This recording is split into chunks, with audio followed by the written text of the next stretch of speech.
दोस्तों, विलासपुर गांव में लल्लन अपने परिवार के साथ रहता था। बीवी रेशमा घर संभालती और बेटा बंटी स्कूल जाता था। लल्लन ने अपने पिताजी की मृत्यु पश्चात उनका रद्दी का धंधा संभाला था और बंटी को पढ़ा लिखा के बड़ा आदमी बनाने का उसका सपना था। चलिए देखते हैं लल्लन का सपना पूरा होता है या नहीं। और हाँ, ऐसी ही अनोखी और मज़ेदार कहानियाँ देखने के लिए हमारे चैनल को जरूर। छोटे से रद्दी के ठेले पे बैठा था। लोग रद्दी बेचने आ जा रहे थे। तभी उसकी पत्नी और बेटा वहाँ आते हैं। सुनिए, आज बंटी की फीस भरने का आखिरी दिन है। ये लो 500 रुपए, कैसे तैसे जमा कर पाया हो। रेशमा और बंटी निकल जाते हैं और लल्लन सोच में पड़ता है। ये धंधा अब कुछ खास नहीं चल रहा। सबके पास मोबाइल आया है और गांव के नौजवान तो उसी पे ऑनलाइन खबरें देखते हैं। न्यूज़पेपर खरीदी बहुत कम हुई है। बंटी को स्कूल छोड़ के लौटते वक्त रेशमा फिर से ठेले पे आती है। लल्लन को चिंतित देख सोच में पड़ती है। सुनिए, क्या हुआ? सब ठीक तो है? मैं सोच रहा था कुछ और काम धंधा भी शुरू करूं। इस रद्दी के धंधे से हमारा गुजर बसर नहीं होगा। आप ठीक कह रहे हैं। बंटी की पढ़ाई का खर्चा बढ़ते ही जाएगा। क्यों ना हम उसे सरकारी स्कूल में पढ़ाए? नहीं, मैं उसकी पढ़ाई में कोई समझौता नहीं करूंगा। बंटी पढ़ाई में बहुत ही होशियार है और हमेशा स्कूल में अव्वल आता है। कई बार स्कूल के बाद और छुट्टी के दिन वो रद्दी के ठेले पे बैठ के अपनी पढ़ाई पूरी करता है और लल्लन का हाथ भी बटाता है। बंटी, मैं जरा बैंक होके आता हूँ, ठेले पे ध्यान रखना। जी पिताजी। बंटी बड़ा तेज दिमाग है। वो ठेले पे आए ग्राहकों की रद्दी ठीक से तोल के उनसे पैसे की लेन देन करता है। चाची, आपकी रद्दी 3 किलो 700 ग्राम है। ये लीजिए 55 रुपए 50 पैसे। अरे वाह बंटी, बड़े होशियार हो। बिना कैलकुलेटर के हिसाब कर दिया। खाली समय में बंटी ठेले पे आई विविध विषयों की किताबें पढ़ता है और इसी कारण उसका जनरल नॉलेज काफी अच्छा हो गया है। ऐसे साल गुजर गए और एक दिन अनहोनी हो गई। रास्ता क्रॉस करते वक्त लल्लन और रेशमा का एक भयंकर एक्सीडेंट हुआ और उसमें दोनों की मौत हुई। अब बंटी एकदम बेसहारा हो गया। बेटा, तुम चिंता मत करो, मैं तुम्हारा खाना बना दूंगी और तुम्हें शिक्षा भी दूंगी। बंटी, तुम तुम्हारे दूर के चाचा के पास क्यों नहीं चले जाते? वो तुम्हारी परवरिश करेंगे। नहीं चाचा, मेरे पिताजी को किसी का भी एहसान लेना पसंद नहीं था। मैं खुद रद्दी बेचूंगा और अपनी परवरिश करूंगा। जैसा बाप वैसा बेटा। ठीक है, हम तुम्हारे साथ है। कुछ दिन बाद बंटी ने रद्दी का ठेला संभाल लिया, लेकिन इस दौरान उसकी स्कूल की पढ़ाई छूट गई। अब उसके स्कूल के कुछ बिगड़ेल लड़के उसका मजाक उड़ाने लगे। अरे वो देखो, हमारे स्कूल का स्कॉलर तराजू लेके बैठा है। क्या तोल रहे हो स्कॉलर? अकल बड़ी की भैंस। अब इसका फ्यूचर तो सेट हो गया यारो। आखिर रद्दी वाला ही बना अपने फादर के जैसा। लड़कों की बातें सुनकर बंटी दुखी होता है, लेकिन फिर अपने काम में जुट जाता है। नाइट स्कूल में एडमिशन लूंगा तो मैं अपने पिताजी का सपना पूरा कर सकता हूँ। फीस भी कम होंगी। अगले दिन से बंटी नाइट स्कूल जाना शुरू करता है। दिन भर रद्दी का ठेला, किताबें पढ़ना और रात को नाइट स्कूल अब उसका रूटीन बन जाता है। ऐसे ही कुछ दिन निकल जाते हैं। गर्मियाँ शुरू होती है। एक दिन बंटी के ठेले के सामने एक आलीशान कार पंचर होती है। अंदर एक बड़े ऑफिसर बैठे दिखाई देते हैं। सर, आपको पानी चाहिए या आपको थोड़ा आराम करना है तो आप मेरे ठेले की छांव में बैठ सकते हैं। बंटी की समझदारी देख ऑफिसर उसके ठेले पे आके बैठते हैं। उनके हाथ में एक न्यूज़पेपर है। पंचर रिपेयरिंग का काम एक तरफ शुरू होता है, दूसरी तरफ ऑफिसर एक पहेली सुलझाने में दंग हो जाते हैं और बंटी उन्हें ऑब्जर्व करने में। कुछ समय बाद कार ठीक हो जाती है और ऑफिसर वहाँ से निकल पड़ते हैं। पहेली वाला न्यूज़पेपर वो वही छोड़ जाते हैं। अरे ये क्या?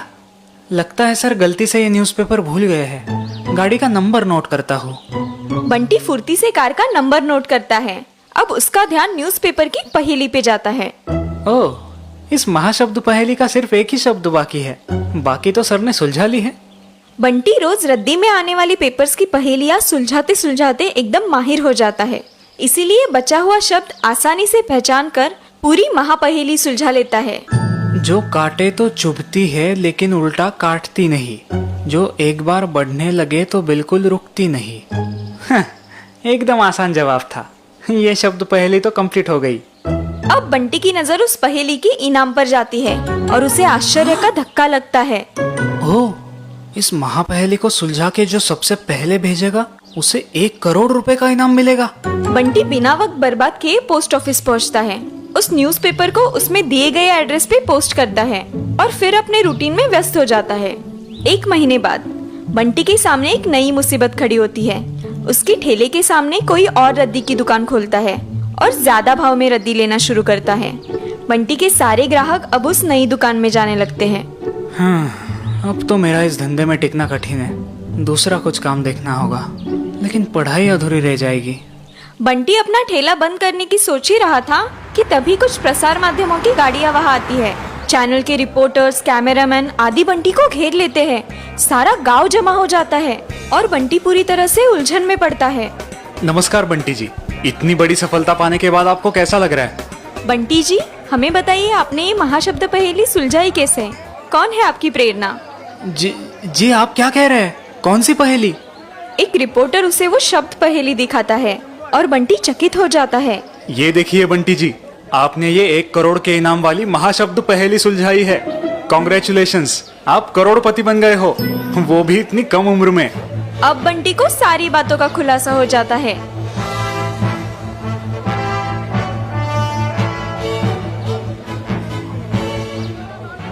ये बात है। अगर मैं ये स्वीकार करूं कि वो पहेली मैंने ही सुलझाई थी और 1 करोड़ लूं, तो मेरी जिंदगी आसान बन जाएगी। बंटी कुछ उलझन में पड़ता है। देखिए, ये पहेली मैंने नहीं सुलझाई है, इसलिए इस इनाम का असली हकदार मैं नहीं हूँ। बंटी की बात सुन के सारे उपस्थित लोग अचरज में पड़ते हैं। क्या बोल रहा है ये लड़का? लगता है शौक में गया है। मुझे लगा ही था ये छिचुंदर का ये महापहेली सुलझाएगा। पागल है क्या? 1 करोड़ पे पानी फेर रहा है। बंटी जी, आप कहना क्या चाहते हैं?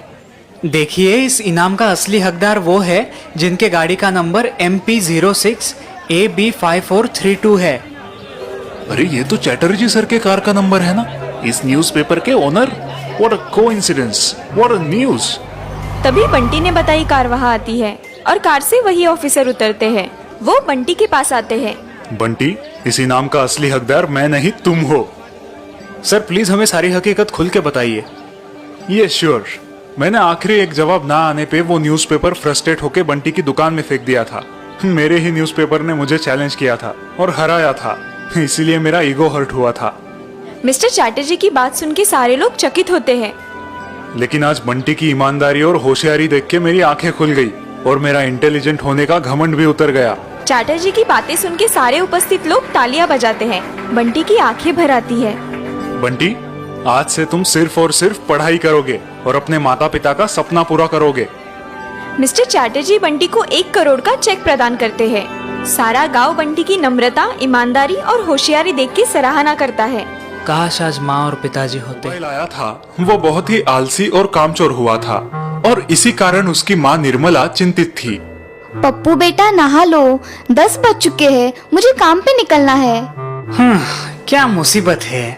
हाँ माँ, ये एक गेम खत्म कर लूँ फिर नहाता हूँ। और अपने कपड़े, स्कूल की किताबें ठीक से अलमारी में रख देना। क्या हाल बना के रखा है तुमने अलमारी का? अरे कुछ नहीं होता माँ, चीज बिखरी हो तो उल्टा जल्दी हाथ में लग जाती है।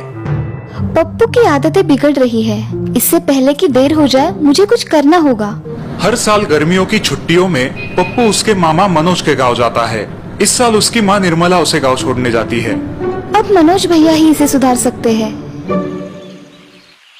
पप्पू अपने मामा मनोज के गांव पहुंच जाता है। मामा के बच्चों के साथ उसकी खूब जमती। लगभग एक ही उम्र के होने के वजह से सारे बच्चे हर साल छुट्टियों का दिल खोल के आनंद उठाते। लेकिन इस बार शहर से आए पप्पू में काफी बदलाव आए थे। पप्पू उठो, चलो आज पहाड़ पे चढ़ाई करनी है। कल भी तुम नदी पर तैरने नहीं आए। हाँ पप्पू, तुमने बहुत ज्यादा मिस किया। अब उठो भी, देर हो रही है। सोने दो ना यार, तुम लोग जाओ, मुझे नहीं आना। कौन इतनी ऊंची पहाड़ी चढ़ेगा। मुन्ना और सोनाली पप्पू के इस बदले बर्ताव से चकित हो गए थे और साथ ही दुखी भी।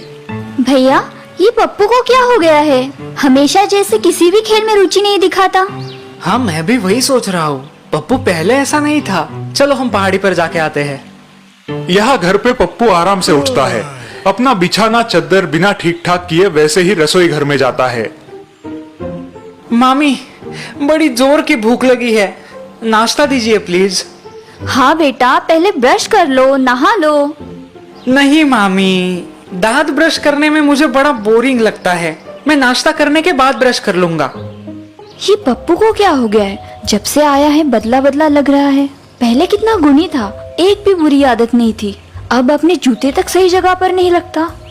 पहाड़ी पर घूमने जा रहे मुन्ना और सोनाली को उनके पिता मनोज रास्ते में मिलते हैं। अरे वाह, आज कहाँ निकली है टोली?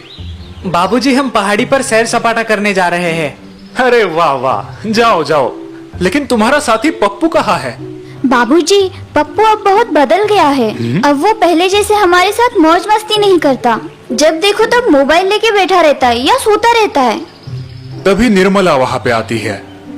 देखा भैया, मैंने कहा था ना पप्पू की आदतें बिगड़ रही है। अब आप ही कुछ कीजिए। तुम चिंता मत करो, मैं उससे बात करूंगा। तुम मार्केट जाके अपना काम करके आओ। मनोज घर आता है तब पप्पू एक खटिया पर बैठकर मोबाइल पर गेम खेल रहा है। उसकी चद्दर बिछाना अभी भी वैसे ही अस्त व्यस्त पड़ा है। पप्पू की ये बुरी आदत छुड़ा नहीं पड़ेगी। क्यों भांजे, क्या चल रहा है? तुम गए नहीं पहाड़ी पे? नहीं मामा, इतनी ऊंची पहाड़ी चढ़ना अब बहुत बोरिंग लगता है मुझे। उससे अच्छा यहाँ मोबाइल पे बैठे बैठे ही अच्छा टाइम पास हो जाता है। मनोज रसोई में आते हैं। मामी उन्हें पप्पू के बदले व्यवहार के बारे में बता देती है। पता नहीं ऐसा क्यों लगता है, पप्पू सारी अच्छी आदतें भूल गया है। कल भी दोपहर 3 बजे स्नान किया था उसने। मैं बात करूंगा उससे। दूसरे दिन मनोज सारे बच्चों को लेकर नदी किनारे घूमने आते हैं। रास्ते में काफी पेड़ पौधे और हरी घास है। पप्पू, एक पेड़ का गिरा हुआ पत्ता ले आना तो। थोड़ी देर चलने के बाद मनोज पप्पू को पेड़ की एक छोटी टहनी तोड़ने को कहता है। पप्पू आसानी से वो काम कर देता है। थोड़ा और आगे जाने के बाद मनोज पेड़ की थोड़ी बड़ी शाखा तोड़ने के लिए कहता है। इस बार पप्पू को थोड़ी मुश्किल होती है, लेकिन जोर लगा के वो पेड़ की छोटी टहनी तोड़ ही लेता है। मामा, ये क्यों करवा रहे हो आप मुझसे? बताता हूँ बेटा। थोड़ा आगे जाने के बाद मनोज पप्पू को एक पौधा उखाड़ने का चैलेंज देता है। पप्पू बहुत जोर लगाता है और जैसे तैसे वो पौधा तोड़ लाता है। मामा, बस अब आगे जाके मुझे पेड़ उखाड़ने के लिए मत बोलिए। इस पौधे ने मेरी पूरी ताकत ले ली है। मामा हंसने लगते हैं। सारे बच्चे आश्चर्य से एक दूसरे की ओर देखते हैं। मामा सबको लेके एक बड़े से वृक्ष की छाव में बैठ जाते हैं। पप्पू, मैंने तुम्हें जो काम करने के लिए कहे हैं, क्या उनका मतलब तुम समझ गए? नहीं मामा, टहनी तोड़ना तो आसान था, लेकिन वो पौधा उखाड़ते उखाड़ते मेरी हालत खराब हो गई। एकदम सही कहा तुमने। यही बात हमारे आदतों को भी लागू होती है। क्या मतलब बाबूजी? हम समझे नहीं। इसका मतलब बुरी आदतें अगर हम जल्दी से छोड़ दे तो वो आसानी से छूट जाती है। जैसे तुमने छोटे पत्ते टहनी तोड़ लाई। लेकिन जैसे ही हमारी बुरी आदतें पक्की या पुरानी हो जाती है, उनसे छुटकारा पाना बहुत कठिन होता है। एकदम उस बड़े पेड़ की तरह जिसकी जड़ें जमीन में पक्की जम गई है। समझे? पप्पू को उसकी गलतियों का एहसास हो जाता है। वो मनोज मामा को अपने आप को बदलने का वचन देता है और दूसरे ही दिन से पप्पू में आया अच्छा बदलाव घर में सभी नोटिस करते हैं और संतुष्ट होते हैं।